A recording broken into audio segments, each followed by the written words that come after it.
our people hail victory. Also ahead, talking about firearms. What is the truth about the white power movement in the USA? Caution. You are about to enter the no spin zone. Factor begins right now.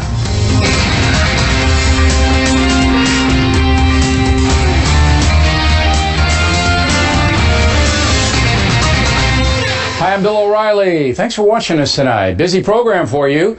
We'll have three mini talking points memos. One on Donald Trump saying millions of illegal aliens voted in the last election. Second on white power. And the third on why the left loves the now deceased dictator Fidel Castro. But first, two stories on college campuses lead the factor this evening. Today at Ohio State, 11 people were hurt, one critically, when they were attacked by a Somali-born man who was then shot to death by a police officer. Terrorism, very possible. Joining us now from Washington with the latest, Fox News national security correspondent Jennifer Griffin. All right, who was the guy, Jennifer, and what do they think the motive was? Well, Bill, what we've learned is his name, Abdul Razik Ali Artan. He was an 18-year-old Somali refugee who obtained legal permanent status here. He was new to Ohio State.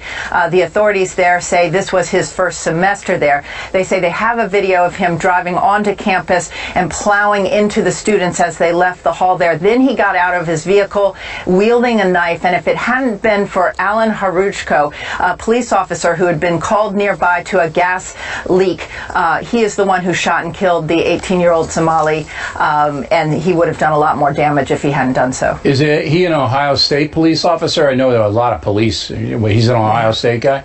He's an Ohio State police officer. Okay, so yes. He's the big hero tonight. Now, this plays into a number of things politically. So here you have an 18-year-old Somali. Somalia, obviously a terror haven, Al-Qaeda and ISIS. Here, as you pointed out, legally, got legal status. I understand it's a refugee situation, right? And Donald Trump, one of his main campaign themes was, no more of this. We're stopping this. So this story, I suspect, is going to get very big in the next 48 hours. Absolutely. In fact, we know that the FBI has been called in. We know that they're looking at possible terrorism ties overseas. And we've learned from our own sources here in Washington that there was a Facebook post, basically a declaration of some sorts, in which he was complaining about the treatment of Muslims and how Muslims had been attacked in the past. We also know that ISIS had put out on Saturday a video in French calling for attacks on Westerners, and that had been translated into English. And just last month, ISIS put out a newspaper calling for knife attacks on Westerners. So I think it will be more for this story to come. Just real quick, 11 students, I guess they're all students, hurt, one critically. Is that the status right now? That's the status right now. We understand most of them are expected to survive, Bill. All right, Jennifer, thank you very much. Now let's turn to another higher education situation, this one in Massachusetts. At Hampshire College, the administration there says it will no longer fly the American flag. This stands for all the veterans around the whole nation, everybody who fought for this flag. It's more than just a symbol. The symbol was raising the temperature of the controversy, that disagreement, and getting us away from the underlying values that we wanted to discuss. Joining us now from Boston, Adriana Cohen, columnist for the Boston Herald, is covering the story. So it seems almost impossible to believe. Let's start with the college. Hampshire College is what, a small liberal arts school? That's right, in Western Massachusetts. And the student body, is it a radicalized school? Is it something that has been known in the past to do these kinds of anti-American things? Well, you know, we haven't really seen that lately, but what has happened is political correctness has run amok on college campuses all across the United States, as you know, Bill. And in Massachusetts now, these students brought the flag down to half-mast right before Veterans Day.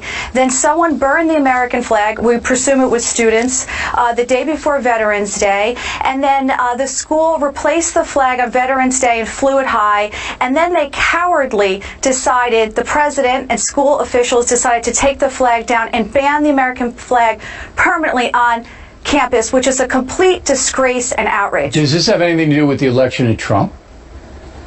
I think it does, because the flag was first lowered in response to the presidential election. Okay, so some of the students were unhappy now, this with president, the results. this Jonathan Lash, comes across as a weasel. This is disruptive. Somehow the American flag on a college campus is disruptive.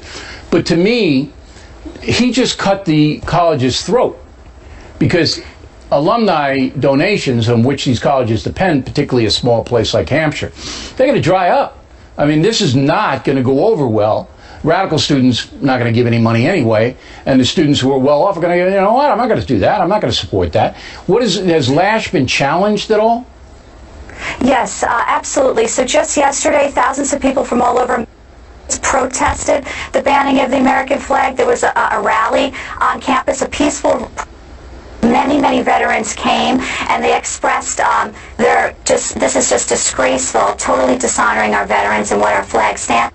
And there's already been a petition filed on whitehouse.gov. People are saying, let's off funding to this school, because if they don't like our flag, then they shouldn't like our tax dollars. Well, sure. I don't know how much money that school gets in state and federal funding, but it's got to be looked at. Adriana, thank you. We apologize for the audio, the satellite, sometimes that happens. Next on the rundown, Donald Trump tweeting he believes millions of illegal aliens may have voted in the presidential election. Can that possibly be true? Then Fidel Castro, no more, but the left still loves him. We'll tell you the truth about the Cuban leader up ahead. In Beck's segment tonight, Donald Trump tweeted on Sunday that he believes millions of illegal aliens voted in the presidential election. Immediately, Mr. Trump is mocked and scorned by those who don't like him. Now, the factor cannot possibly verify whether Mr. Trump's statement contains any truth at all. What we can tell you with certainty, however, is that there is an amazing amount of confusion over illegal aliens voting. And that is the subject of the first Talking Points memo. As you may know, California, along with 11 other states, now gives illegal aliens license to drive. And once you have a valid driver's license in California, Connecticut, Oregon, Vermont, and West Virginia, you're automatically registered to vote if you use some sleight of hand. You must provide a valid Social Security number to prove you're here legally. But that can be done via computer. And as we all know, phony Social Security numbers are legion. Now, in California, if you are undocumented, you get a stamp on your license that federal limits apply. And the law in all of 12 states says illegal aliens are not allowed to vote. However, who's checking? The answer, no one, as far as we can tell. And as Talking Points stated, it's not hard to game the system. So it is not inconceivable that millions of illegal aliens did vote on November 8th. But it's not a fact either, at least at this point. Joining us now from Washington, Charles Krauthammer. So in California alone, more than 800,000 illegal aliens applied for driver's licenses. Trump tweeting millions voted. Not sure he's going to be able to back that up. What's your feeling? Well, of course he's not going to be able to back it up. And, it's like Jill Stein saying in Wisconsin and Michigan, there could have been fraud, there could have been systematic cyber attack, there could have been some kind of Russian shenanigans in the outcome of this election, and therefore let's do a recount. Well, there could be a lot of things. That doesn't make them true. I mean, it could be that there are aliens circling the earth, and on election day, they're invisible, of course, they train their ray guns on the ballot boxes of several states, and as a result, 3 million GOP votes disappeared. Anything could be. That but could if be you're going to tell me, the last one could be. No, the alien ray gun thing, we're not going to buy. Well, the reason I pointed it out. Can you disprove it? They're invisible. Remember, I'm in business to give information that's accurate. I took a look at this California thing today. A hard look, and my staff, which is the best in the business on research, we took a hard look at this, all right? If you wanted to, you can get a license if you're not in this country legally, and you can game that system and vote. It's not that hard to do it. There's nobody checking it. And I assume it's the same in the other 11 states in Washington, D.C. If you have a scenario that easy, and it is easy, okay, then by saying, well, I'm extrapolating information from that millions might have voted, possibly have voted. That's probably what Trump should have said. Well, yes, and that's a big difference. There's a difference between saying X might have happened and saying X did happen, and as a result, I won the popular vote. And that's the issue here. I agree with you. There should be laws where it is impossible for a non-citizen to vote. Because if you go into this is intended only for the citizenry, but to extrapolate as you're doing, I think is simply illogical and an unbelievable leap. That Donald Trump made, not me. I'm just saying that the system is rife for corruption. I believe the California authorities in Sacramento want illegal aliens to vote. They want that. And so they have made it so, with a wink, wink, wink, if you do it this way, you'll be able to. Now, you mentioned Jill Stein. She's trying to raise money to get a recount. I ignored the story because I don't think anything's going to come of it, and I don't even want to give this woman attention. I think she should go on PBS, take over the Miss Rogers show, call it Miss instead of Mr., and have a nice career. What do you say? Here, look, this is a joke. This is a fundraising scam for her party. She's going to raise the money. Look, if she really cared about the outcome of Wisconsin and Michigan, she wouldn't have campaigned there. Siphoned away votes that would obviously have gone to Hillary and have given her the state. She caused Hillary to lose Wisconsin and lose Michigan.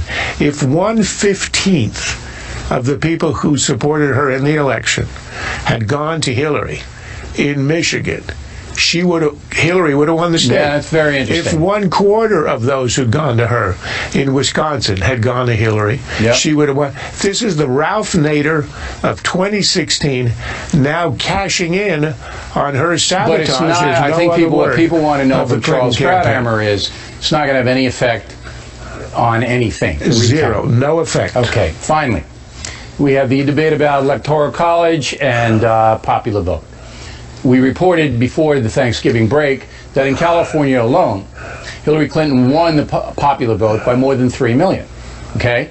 And nationwide, she won by about 2 million. So California basically is so far out there when you don't even have a Republican Party running anymore. It's two Democrats running against each other. That if you were to throw it over to the popular vote, you'd only have a one-party system in the United States. There'd only be a one-party system because you could go into California, New York, Florida, Illinois, and put together enough, and you'd win. Well, that assumes that the patterns of the vote are never going to change. They always do. Reagan carried California. Things change over time. Different world. Well, of course, yeah, but there'll be a different world in 10 or 20 years. I don't think California's ever coming back, Charles. Well, look, it may or may not, but there are other states in the country. Look, I'm a conservative. I believe in stuff that works. If stuff works, you stick with it. We've been a quarter of a millennium with the Electoral College, and what it does is it gives prominence to the flyover states, the smaller states, the swing states that would otherwise be ignored, and that serves the country well. So you don't get these heavy population centers determining the elections almost in advance. Was so perspicacious to figure that out. They knew that Philadelphia, New York, and Boston was overwhelming the rest of the country. And that's why they designed it. I'm not so sure they designed it for that reason. I think they designed it to put a filter between the people and the presidency, and the filter would be the electors whom they imagined would be people of high character and who would choose. They were very suspicious of the rule of the masses. Of the mob. And that's why they did this crazy bicameral Congress and all the separation of powers. It was a way to put the ultimate decision outside the hands of the people. But nonetheless, it found a new purpose to empower the smaller, the flyover states, and that works. All right, Stay Charles with it. Castro. Why are some liberals and world leaders saying good things about the man? Then later, white power. The media would have us believe it's sweeping across the nation. Boulder Dash will tell you the truth moments away. People say. Personal story segment tonight, Fidel Castro está muerto. That is the subject of the second Talking Points memo. Simply incredible that a vicious dictator now being praised all over the world. Incredible. In Canada, Prime Minister Justin Trudeau said, quote, while a controversial figure, both Mr. Castro's supporters and detractors recognized his tremendous dedication and love for the Cuban people, who had a deep and lasting affection for El Comandante. I guess Trudeau's vision of the Cuban people doesn't include the 7,000 Cubans executed by Castro because they disagreed with his communist philosophy. I'm not sure if their families have a deep and lasting affection for El Comandante. By the way, Prime Minister Trudeau really needs to up his game a bit. It's getting embarrassing. Back in the USA, here's what Jesse Jackson said, quote, "While Castro unfortunately denied many political freedoms, he at the same time did establish many economic freedoms, e.g., education and health care." MEMS, Reverend Jackson. The average wage in Cuba is $20 a month. A month! Most of the population lives in decaying shacks without air conditioning or modern conveniences. Economic freedom? What a joke. If you want to look for sanity on the Castro issue, you've got to go to Bernie Sanders, of all people. You're right, it is a dictatorship. They did have a good do have a decent healthcare system and a decent educational system. A lot of people have left Cuba for better dreams to fulfill their aspirations. So no, the Cuban economy is a disaster. No, I do not praise Fidel Castro. Now, I visited Cuba last spring. It's a mess. Since 1959, when Castro replaced the vile dictator Batista, it's always been a mess. The Cuban people have no freedom. It's estimated 1.5 million of them have fled the island. And the population is only 11 million to begin with, up from 7 million when the dictator seized power. But still, the left loves Fidel. They love him because he provided his people free medical care. One problem. There are a few doctors left in Cuba. Most of them have departed so they can earn a decent living. They're out of there.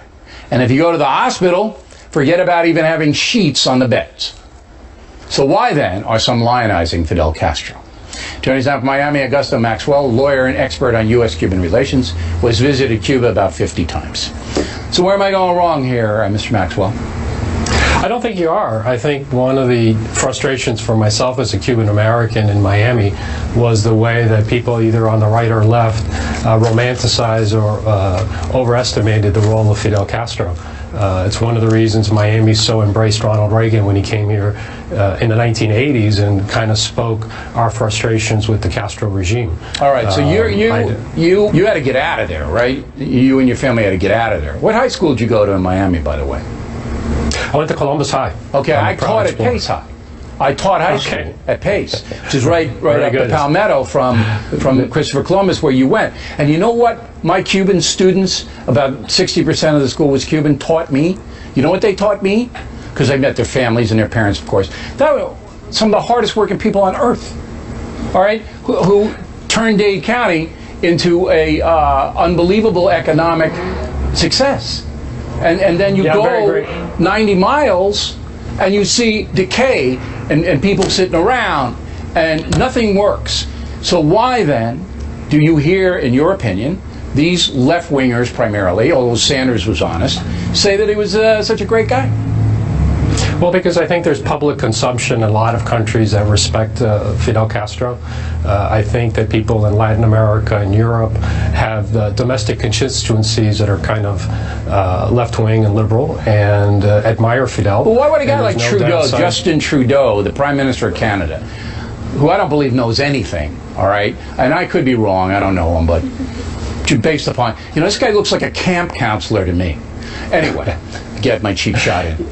Why would this guy say, oh, El Comandante, everybody loves him? Why would he do it? I have no idea. I have no idea. All right, so you never thought about, because I always went to Jesse Jackson, it's all about race with Jackson, and he somehow believes that Castro was just a good race guy, which is, again, just totally insane. Castro was Stalin-light, Hitler-light, Franco-light. I'm going to rule this place. You get out of line, you go into the dungeon, or I'm going to shoot you. And that's it. Was there anything more to him? Well, I think he did capture a sense of nationalism and pride in many parts of Cuba. If you had an election in Cuba, you might be surprised in how much support he had from other parts of the island. Of course, we never had that experiment go forward. He did have support. He did. You cannot deny that even when I went in April, there are people who Viva Fidel, you know, because do you know how much he stole from the rich and middle class? $9 billion worth of property, and the people who didn't have any property, they said, good, you stole $9 billion from these people, and we like that. Yeah, I think there was certainly part of that. That was part of the revolution. I mean, you were looking back at a history that occurred 50 or 60 years ago, and it's interesting. I met a lot of Cubans on the island where I brought in all the complaints that my family and I had with respect to the revolution, and they pointed out that the revolution was like a volcano. You know, it was like a force of nature. It created a lot of chaos and pain. And I was lucky because I got out, and they were left behind. And so one of the interesting things that I think we face today is, you know, acknowledging our history, acknowledging our feelings about Castro, and then thinking clear-eyed as Americans, what do we want the future of Cuba to look like? I'd like it to be a capitalistic country that's friendly to us, beautiful beaches there, there's no reason it can't prosper, and the Cuban people, as I said, are very hardworking. Mr. Maxwell, thanks very much. Plenty more ahead as Factor moves along this evening. White power. The American media wants you to believe it's growing fast in the USA. We'll tell you the truth. And Waters talking to the folks about Christmas. If you were to give Hillary Clinton a Christmas gift, what would it be? I think Trump already covered that by not sending her to prison. We hope you stay tuned for those reports.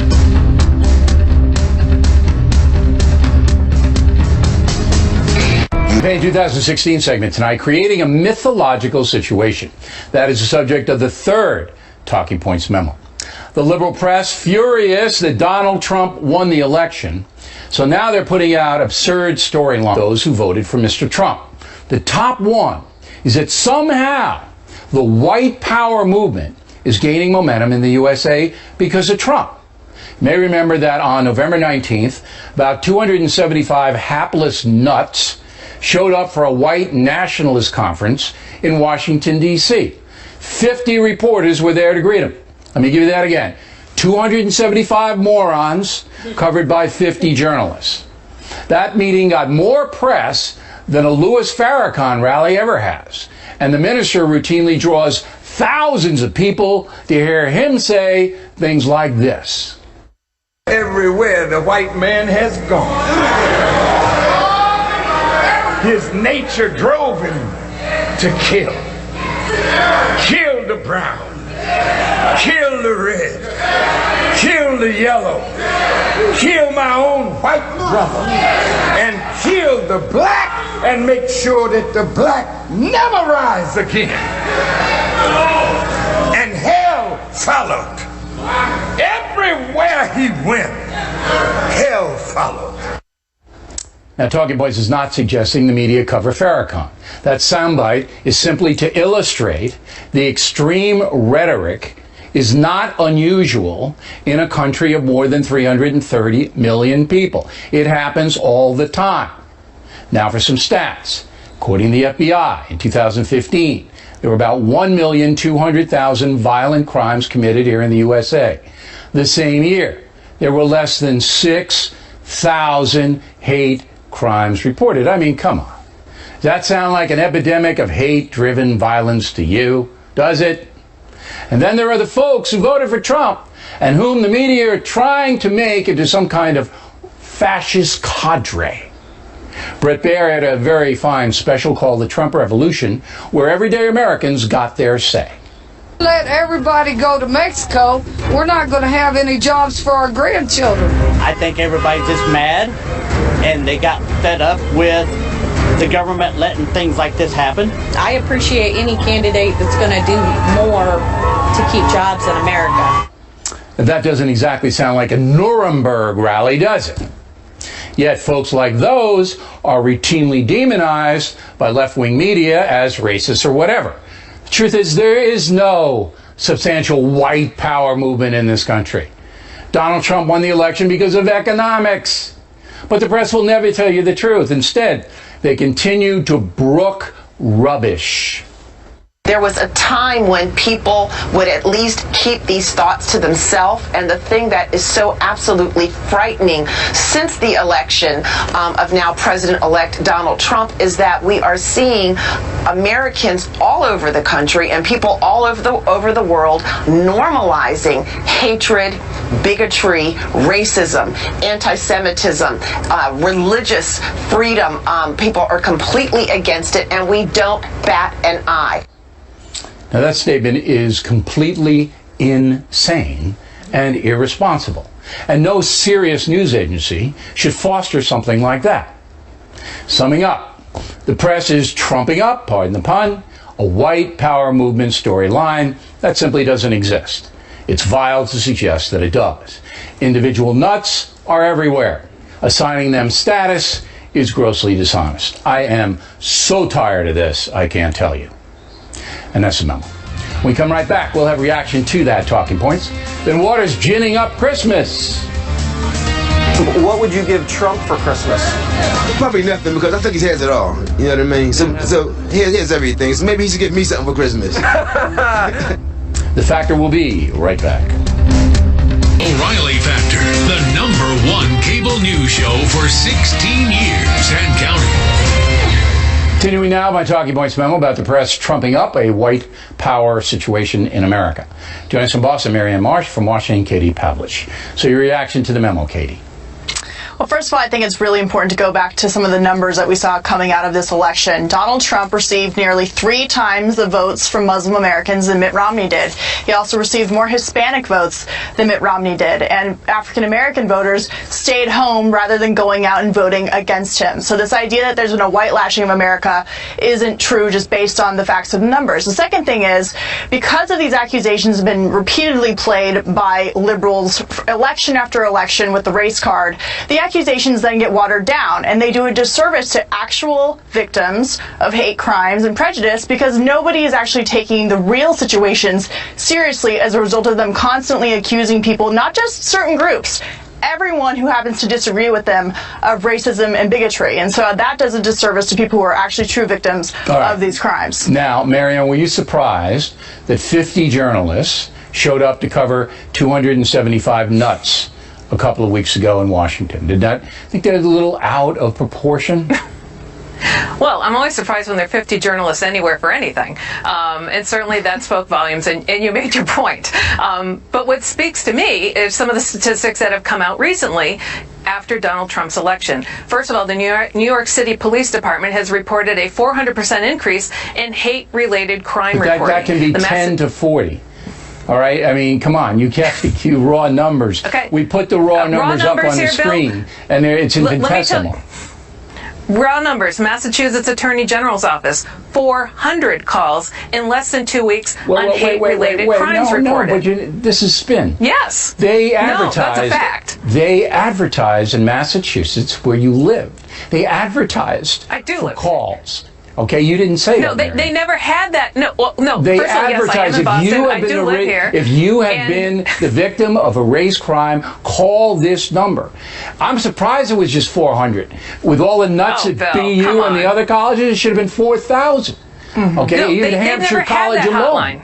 Come on. They were getting calls. Oh, no, Bill, come on. Hey, we're getting calls. They never had a hotline like that. They set one up, and look at the response. What do you think is going to happen? 400 calls didn't happen. Do you say people aren't being attacked? I'm not saying anything. I'm saying when you set up a hotline and advertise for a hate crime, people are going to call in. All right, there's a few bars up there in Boston. And they're investigating them. More power to them. I don't want hate crimes. Let them investigate. I can tell you how thrilled the Boston PD is all about that. All right, Katie, now. You don't believe, Katie Pavlich, that there's a white power movement in America of any significance, do you? No, absolutely not. So why then is the media telling you folks there is? Well, because the media was against Donald Trump from the beginning. Okay, so it's purely driven to make Trump look bad. Well, it's driven by two things. It's driven by trying to make Trump look bad, but it's also driven by their own need to prop up their false narrative that Donald Trump is a racist, that all of his followers, not just a few, are racist, and so they're trying to make themselves feel better. You don't believe, Marianne Marsh, I know you don't believe, that there's some white power explosion in this country, do you? I don't believe that. But I do believe that people now say and do things publicly that they never used to do. And throughout this game, hold on, the 1950s? Hold on, Bill. During the campaign on this show, you would ask Donald Trump, when he would denigrate a group of people or an individual, do you really need to do that? Do you think that's really smart? So you try to tamper him and try to reel in his behavior. Instead, he has continued it. And as a result now, there's no effect. Hold on. People, no, that's not true, Bill. He said and did things that most people would get fired from their job, expelled from school, or grounded by their parents. I think instead, he got and 62 you know what, Marianne? million The American people votes. said, we don't care. They gave we him want to have 62 million jobs in this country. We're voting for him. But there is no effect. So it changes the boundaries. It changes the boundaries of what is acceptable now in society, in politics, and culture. It doesn't change them until the stats say there is a problem. And the stats do not say that. And that's where you have to stay. Can't get into speculation. It's been 2 weeks. I just want to say that everything that is reported of people saying they're victims of crime should be taken seriously and investigated by the police. But from a media journalist perspective, all of those accusations should not be taken at face value. Listen. One of the most viral stories ended up being fake. That's and so right. we can't have this perception that people are being accosted for race reasons. We're going to deal with Bernie Goldberg. Will deal with it on Thursday. Ladies, thank you. Waters on Deck goes to Pittsburgh. Talk Christmas. Is that still allowed? Waters is next.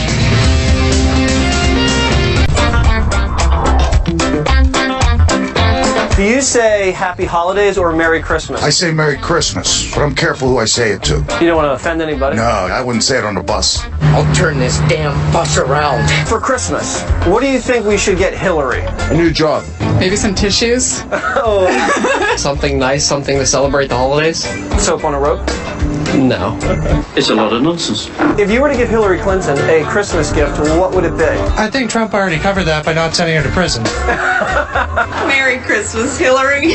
Oh, you're gonna finally get your present. For Christmas, I would buy Hillary Clinton a book from Emily Post on etiquette. Hillary does have a problem saying I'm sorry. As all females do. Donald Trump, what would you get Trump for Christmas? Nothing. Some decent cabinet members. He has everything, so maybe he should get me something for Christmas. A new toupee. That's all real, baby.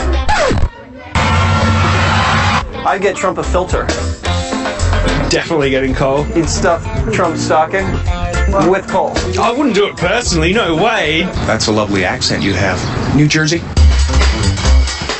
Christmas season is upon us. Where was Jesus born? Jesus was born in somewhere in Jerusalem, I believe. Wow. Wow. Wow. Wow. Like Mayora? That's an air? Where was Jesus born? Bethlehem. Bethlehem? Correct. The three wise men brought gifts for the Jesus baby. What were they? Some sandals? And some bread. Food. Man, I haven't been to Sunday school in years. What was the gifts? Help! Gold, frankincense, and wings, chicken, I don't know. Tell me what wingy. Frankincense, myrrh, and something else. What's myrrh? Myrrh is something they use in making perfume. Are you wearing anything right now? No, I don't wear cologne. You are, I can smell you from here. It stings the nostrils. What was Jesus's profession? He was a prophet. Let's do that. He was a carpenter. He's a carpenter. Yes! So what got you into carpentering? I guess I'd have to say Jesus. The Christmas tree itself. What country did that originate from? I believe it was in Russia. U.S.? Buffalo, I think? I don't know. Buffalo's a city. Probably not the Middle East. Sweden, maybe? Close. Norway? Closer. Finland? I don't know, I'm out of guesses. We can stop now if you want. I believe it was Germany. Maybe Germany. Germany. Unbelievable. Wait, was that real? That's exactly the way I feel. Do you know who I am? No. I'm Waters. What? And this is my world. Oh. Hey, you want his autograph? And she looked entirely confused by you, Waters. They mostly are. Now, in January, very coming up fast. Yes. We begin the Spin Stops Here tour. Yes. Going to Tulsa, Oklahoma. Okay. At the BOK Center, BOK Center, Santander Arena in Reading. Okay. And my question is, are you in shape for this? You're going up against Miller and me on these tours. I'm going to try my best not to overshadow you. Okay. Because I know you're very fragile. Well, Miller, if you start to overshadow, you may have trouble with Miller. I'm worried about Miller. I saw him in the room and I said, Miller, I'm so excited to be on tour. And he goes, Waters, my name is Dennis. You're not in show business yet. That's right. You're not entitled to call him by his last name. And then we're going to be in Omaha at the CenturyLink Arena, followed by the Tacoma Dome. Tickets are going really fast. You think that's because of you? I know it's from me. Yeah, it's you. Because that's what I'm hearing. With Hanukkah and Christmas gifts, really, if you really want an unforgettable gift, you get tickets to the shows. The show in Westbury, the last one there, the nighttime is sold out. We put in a matinee at 3, and Miller and I will take naps in Waters will just run around the parking lot. That's right. Collar up or down. I can't decide. You're a little cocky, Waters. I'm going to warn you now. You're walking into me and Miller into these live shows. I learned it from you. All right. You're walking into the lion's den here. All right. You better be in shape. I'll be ready. Watch Rocky. Okay. Run those steps. All right. Cardio. There you go. Fact of tip of the day, where I disappeared to during the Thanksgiving break. The tip, moments away. Place over Thanksgiving break in a moment, but first, BillO'Reilly.com Christmas store booming. One of the hottest gifts, premium memberships, because you get a free book along with it. So why go to the mall when you can purchase 4 premium memberships for gifts? You get 4 books, separate books, your choice, and you can give those books as presents as well, or you can keep them. Does it get better than that, does it? Also, we have traditional gifts like the ties we wear here on the Factor, pens, mats with the message we say Merry Christmas, Patriots welcome, that kind of thing. But the big reason to buy on BillO'Reilly.com is because all the money I get goes to help poor children, wounded vets, and those struggling to overcome various obstacles. We vet those charities very seriously, so your money goes right to help those in need. Summing up, get great stuff and contribute to the well-being of others, what Christmas is all about. Now to Mayor Jeffrey Corbett, Friendship New York, several mayors say they will continue to be sanctuary city supporters. They should be held legally responsible for crimes committed by the undocumented. The Sinley family has filed a lawsuit against the county of San Francisco, and we're watching that very closely. Graham Ault, Wellington, New Zealand. Am I correct in assuming the FBI and federal authorities in America can arrest anyone who violates immigration law? Yes, they can, Graham. Controversy here said local police know about local crimes and in some cases don't tell the feds. That's what got Kate Steinle killed. The San Francisco sheriff set a criminal alien free even after being asked to hold the man by the feds. Doesn't get worse than that. Margot Beaton, Corona, California. O'Reilly, I want to thank you. But Give Please a Chance can be life-changing for a young child. James Patterson and I, very happy with the response to the book. It's aimed at the 2 to 5-year-old crew. It was fun to do, and the urchins, they'll have a real book in their hands, and they'll like the real book, psychologically off the chart. Graham Hansen, Hawaii, just finished killing the rising sun. Why weren't the Japanese atrocities as widely reported as the Nazi atrocities? Excellent question, Graham. Few press people had access to the island fighting in the Pacific. Simply too brutal. Martin Dugard and I used actual letters from Americans fighting the Japanese to paint you a picture that every American should understand. There's just not a lot of reportage in the Pacific Theater. And finally tonight, the fact of tip of the day, one of the best ways for me to relax is to go underwater because cell phones don't work there. It's also fun to frighten the fish. Oh no, it's him. So during the break, I went down to Anguilla. Very nice Caribbean island just across from St. Martin. We stayed at the Cuisinart Hotel, one of my favorite places. Had a great time. Here's a fact of tip of the day. We all need getaways now more than ever. And that is it for us tonight. Please check out the Fox News Factor website. Fine word of the day. Do not be splenetic. Ooh, if you know that, you're good. to not be splenetic when writing to the factor. Tomorrow we're going to take a look at the Bo Bergdahl thing. Disturbing. Again, thanks for watching us tonight. I am Bill O'Reilly. Please always remember that the spin stops here.